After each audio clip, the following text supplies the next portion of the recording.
എടുക്കാമെന്ന് വിചാരിച്ച ഒരു പ്രത്യേക ഉദ്ദേശത്തിലാണ്. മൂന്നാറിന്റെ തന്നെ ഏറ്റവും മനോഹരമായിട്ടുള്ള ഒരു ഭാഗമാണ് കൊളുക്കുമല എന്ന് പറയുന്നത്. കൊളുക്കുമല വന്നു കഴിയുമ്പോൾ ഒരുപാട് മലനിരകൾ നിങ്ങൾക്ക് കാണാം. ഇപ്പൊ നിങ്ങൾക്ക് ചുറ്റുപാട് നോക്കി കഴിഞ്ഞാൽ ഒരുപാട് മലനിരകൾ കാണാം.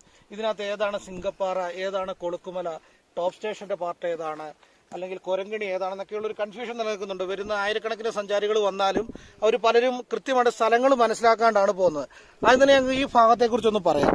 ഇത് നമ്മുടെ തേനി ഡിസ്ട്രിക്റ്റില് സമുദ്രനിരപ്പിൽ നിന്ന് 7090 അടി ഹൈറ്റിലാണ് കൊളുക്കുമല സ്ഥിതി ചെയ്യുന്നത്. നമ്മളിപ്പോൾ നിൽക്കുന്നത് കൊളുക്കുമലയുടെ തന്നെ പാർട്ടായിട്ടുള്ള സിംഗപ്പാറ എന്ന് പറയുന്ന മലനിരകളുടെ ടോപ്പിലായിട്ടാണ് നമ്മൾ നിൽക്കുന്നത്. നിങ്ങൾക്ക് അങ്ങോട്ട് നോക്കിക്കഴിഞ്ഞാൽ കാണാം സമുദ്രനിരപ്പിൽ നിന്ന് 7090 അടി ഹൈറ്റ് എന്ന് പറയുന്നത് ആ കാണുന്ന കൊളുക്കുമല എന്ന് പറയുന്ന അതിന്റെ പീക്ക് പോയിന്റ് ആണ്.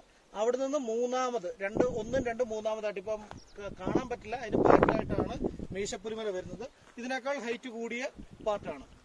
താഴേക്ക് നോക്കിക്കഴിഞ്ഞു കഴിഞ്ഞാൽ നിങ്ങൾക്ക് തേയിലത്തോട്ടങ്ങൾ കാണാം. മൂന്നാറിന്റെ സൈഡാണ്. തേക്കടി മൂന്നാർ ഹൈവേ അകലെ പണി നടക്കുന്നതായിട്ട് കാണാൻ പറ്റും. ഹാരിസൺ മലയാളം ലിമിറ്റഡിന്റെ ടീ പ്ലാന്റേഷൻസ് ആണ് താഴെ കാണുന്നത്. ആനേറങ്ങൽ ഡാമിന്റെ കാച്ച്മെന്റ് ഏരിയയും നിങ്ങൾക്ക് കാണാൻ പറ്റും. ആ സൈഡിലേക്ക് നോക്കിക്കഴിഞ്ഞു കഴിഞ്ഞാൽ ഈ അഗ്രം കൂർത്ത് നിൽക്കുന്ന ഈ മലയാണ് തിപ്പടമല എന്ന് പറയും. തിപ്പടമല എന്നാണ് പറയുന്നത് ഈ മലയ്ക്ക്. പലരും കൊളുക്കുമലയാണെന്ന് തെറ്റിദ്ധരിച്ച് ഫോട്ടോഗ്രാഫുകളിലൊക്കെ വരുന്നത് ഈ മലയാണ്. ഇത് തിപ്പടമല എന്നാണ് പേര് പറയുന്നത്.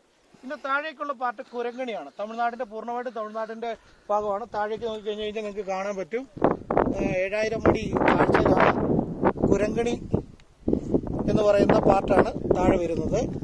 ആന്തറിന്റെ ഷേപ്പിലുള്ള ഒരു റോക്കുണ്ട്. ആ റോക്ക് നിൽക്കുന്ന പാർട്ടിനെയാണ് യഥാർത്ഥത്തിൽ സിംഗപ്പാറ എന്ന് പറയുന്നത്. പിന്നെ ഇങ്ങനെയുള്ള ഭാഗങ്ങൾ വരുമ്പോൾ നിങ്ങൾ കഴിയുന്നത്ര സഞ്ചാരികളെ ഇവിടെ നിങ്ങളെ താഴെ നിന്ന് കൊണ്ടുവരുന്ന കാര്യം നിങ്ങൾക്ക് അറിയാമായിരിക്കുമല്ലോ. DTPCയുടെ കൗണ്ടറുണ്ട്. ഇവിടുത്തെ ഫോറസ്റ്റ് ഡിപ്പാർട്ട്മെന്റും DTPCയും ഇവിടുത്തെ Harrison Malayalam limited, Kolukkumalai tea എസ്റ്റേറ്റുകാർ എല്ലാവരുമായിട്ട് സഹകരിച്ചുള്ള കൗണ്ടറുണ്ട്. അവിടുന്ന് 2000 രൂപ ടിക്കറ്റിലാണ് ഒരു ജീപ്പ് കയറി പോരുന്നത്. 8 പേർക്ക് വരെയാണ് ആ ജീപ്പിൽ യാത്ര ചെയ്യാവുന്നത്.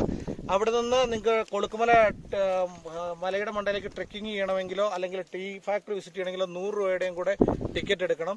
കഴിയുന്നത്ര വരുന്ന സഞ്ചാരികൾ ഇവിടെയുള്ള ലോക്കൽ ഡ്രൈവർമാരെ ഗൈഡായിട്ട് ഉപയോഗിക്കണം. എങ്കിൽ മാത്രമേ നമുക്ക് കൃത്യമായിട്ടുള്ള സ്ഥലങ്ങൾ നമുക്ക് ഐഡന്റിഫൈ ചെയ്യാനും കൃത്യമായിട്ട് അതിന്റെ ഒരു ഭംഗി ആസ്വദിക്കാനും പറ്റുള്ളൂ. കഴിയുന്നത്ര വെളുപ്പിനെ ഒരു 4:30-5 മണിയോട് കൂടി സൺറൈസിനായിട്ട് കൊളുക്കുമല വരുന്നതായിരിക്കും ഏറ്റവും ഭംഗിയുള്ള കാര്യം. നമ്മൾ ലോക്കൽ ഡ്രൈവേഴ്സിനെ അല്ലെങ്കിൽ ലോക്കൽ ഗൈഡുകളെ ഉപയോഗിക്കുന്നതിന്റെ ഏറ്റവും വലിയ ഗുണം എന്താണെന്ന് വെച്ച് കഴിഞ്ഞാൽ നല്ല രീതിയിൽ നമുക്ക് സ്ഥലങ്ങൾ കൃത്യമായിട്ട് മനസ്സിലാക്കാൻ പറ്റും. ഇത് സുഹൃത്താണ് വേൽമണിയാണ് കേരള റൈഡേഴ്സിന് വേണ്ടിയിട്ട് 3 വർഷമായിട്ട് ഇവിടെ വാഹനങ്ങളെല്ലാം മാനേജ് ചെയ്യുന്നത്. ഇവിടുത്തെ ട്രെക്കിങ് അത്യാവശ്യ സ്ഥലങ്ങളൊക്കെ ഗസ്റ്റിനെ കാണിച്ചു കൊടുക്കാനൊക്കെ വേൽമണിയാണ് ഇപ്പോൾ ചെയ്തുകൊണ്ടിരിക്കുന്നത്. ഭൂരിഭാഗം ഡ്രൈവേഴ്സും കൃത്യമായിട്ട് കാര്യങ്ങൾ പറഞ്ഞു തന്നെ കൊടുത്താണ് വിടുന്നത്. സഞ്ചാരികൾ കഴിയുന്നത്ര ഇൻസ്ട്രക്ഷൻസ് ഫോളോ ചെയ്താൽ മാത്രമേ കൃത്യമായിട്ട് കണ്ടുപോകാൻ പറ്റുള്ളൂ.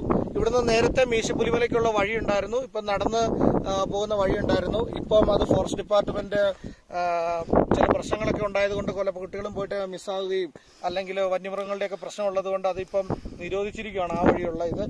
കൂടുതൽ മനോഹരമായിട്ട് കൂടുതൽ ഒരു വീഡിയോയിലൊക്കെ പകർത്തുകയാണെങ്കിൽ അത് ആ രീതിയിൽ നോക്കുമ്പോൾ ഒരു മാജിക്കൽ പ്ലേസ് ശരിക്കും പറഞ്ഞാൽ കൊളുക്കുമലയുടെ സിംഗപ്പാറ എന്ന് പറയുന്ന പാർട്ടാണ്.